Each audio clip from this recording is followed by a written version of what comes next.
مرنے کے بعد مردے کو اپنے ماں باپ، گھر والے، اپنی دنیا یاد رہتی ہے یا نہیں یاد رہتی ہے؟ کیا وہ قبر میں سے ان کو یاد کرتا ہے یا پہچانتا ہے یا کیا کہتا ہے گھر والوں سے؟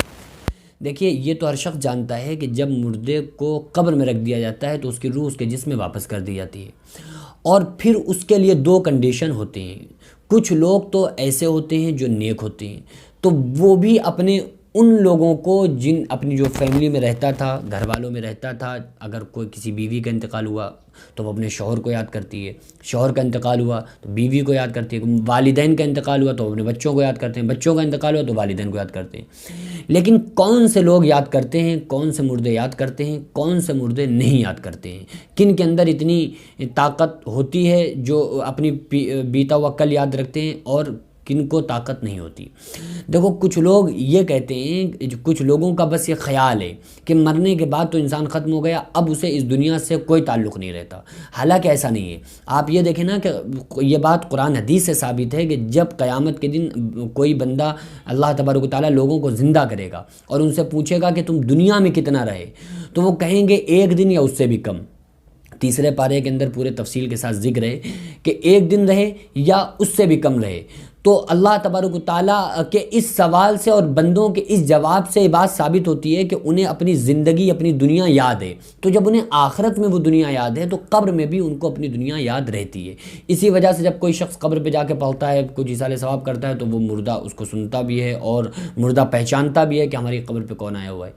تو لہٰذا انتقال کے بعد چاہے کوئی بھی شخص انتقال کیا ہو تو وہ اپنی فیملی کو یاد بھی کرتا ہے اور ان کے بارے میں سوچتا بھی ہے۔ لیکن کچھ جو نیک لوگ ہوتے ہیں نا، اچھی جگہ پہ ہیں، ان کے لیے جنت ایک جہنم کے گڑھوں میں سے گڑھا نہیں ہوتا ہے، بلکہ قبر جو ہوتی ہے وہ جنت کی ایک کیاری ہوتی ہے۔ آقا علیہ السلام فرماتے ہیں جنت کی کیاریوں میں سے قبر یا تو ایک کیاری ہے یا جہنم کے گڑھوں میں سے گڑھا ہے۔ تو اگر اس بندے کے لیے وہ جنت کی کیاری ہے، یعنی کہ وہ نیک بندہ تھا اور وہ کوئی شخص نیک بندہ انتقال کیا،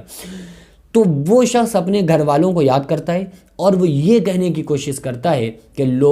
کاش ہمارے گھر والوں کو ہمارے بارے میں معلوم ہو جائے، اور یہ معلوم ہو جائے کہ دیکھو ہم کتنی اچھی جگہ ہیں، دیکھو ہم کتنی آرام سے ہیں، ہم ٹھیک ٹھاک ہیں اور ہمیں کوئی یہاں پرابلم نہیں ہے۔ وہ یہ سوچتا ہے کہ یہ کاش ہمارے گھر والوں کو ہماری خبر ہو جائے، لیکن اس کے گھر والے چونکہ اللہ تبارک و تعالیٰ نے اس بات کو پوشیدہ فرما دیا ہے، اسی کا نام الذین یؤمنون بالغیب ہے کہ غیب پہ ایمان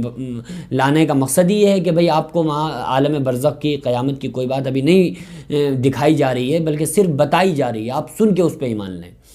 تو وہ بندہ یہ کہہ رہا ہوتا ہے کہ کاش ہمارے بارے میں جو ہمارے گھر والے رو رہے ہیں، ہمارے گھر والے پریشان ہیں، ان کو یہ خبر ہو جائے کہ ہم ٹھیک ہیں۔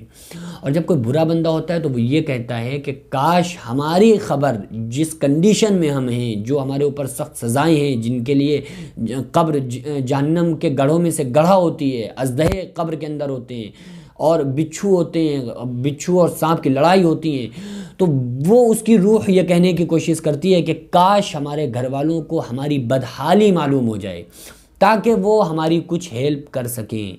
اور کچھ لوگ ایسے ہوتے ہیں جنہیں بالکل خبر نہیں ہوتی، یعنی ان کے اوپر اتنا خطرناک عذاب ہو رہا ہوتا ہے، اتنا خطرناک عذاب ہو رہا ہوتا ہے کہ وہ انہیں کوئی چیز یاد نہیں رہتی ہے، بلکہ وہ صرف اپنے عذاب میں گرفتار رہتے ہیں۔ آقا علیہ الصلوۃ والسلام فرماتے ہیں کہ اگر قبر کا عذاب، عالم برزخ کا عذاب اب دنیا والے سن لیں تو کانوں کے پردے پھٹ جائیں، اور انسان اور جنات کے علاوہ ساری مخلوق قبر کے عذاب کو سنتی ہے، ساری مخلوق قبر کے۔ بعض مرتبہ ہوتا ہے نا کہ جانور وغیرہ، کتے بلی اور کچھ بکری وغیرہ بندھی ہوں قبرستان کے علاقے میں، تو ایک دم یہ کان ان کے کھڑے ہو جاتے ہیں، چونک جاتے ہیں جانور اور دوڑ لگانا شروع کر دیتے ہیں۔ تو یہ بعض مرتبہ اس وجہ سے ایسا ہوتا ہے کیونکہ ان کو قبر کا عذاب ان کے اوپر تھوڑا سا دکھا دیا جاتا ہے، قبر کے عذاب کو سن لیتے ہیں تو اس کی دہشت کی وجہ سے جانور بھاگتے ہیں۔ کیونکہ اب جانور کو چونکہ سنائی دے رہا ہے، کیونکہ یہ بتا نہیں سکتے ہیں آپ کو، یہ بتائیں گے نہیں، خاموش رکھیں گے اپنے دلوں کے اندر، تو اس وجہ سے اسی کا نام ایمان ہے کہ آپ کو آقا علیہ السلام نے بتایا، آپ اس کو مانیں، آپ کو قرآن نے جو بات بتائی آپ اس بات کو مانیں۔ تو بہرحال ہم سارے لوگ دعا کریں کہ اللہ تبارک و تعالیٰ ہمارے جو لوگ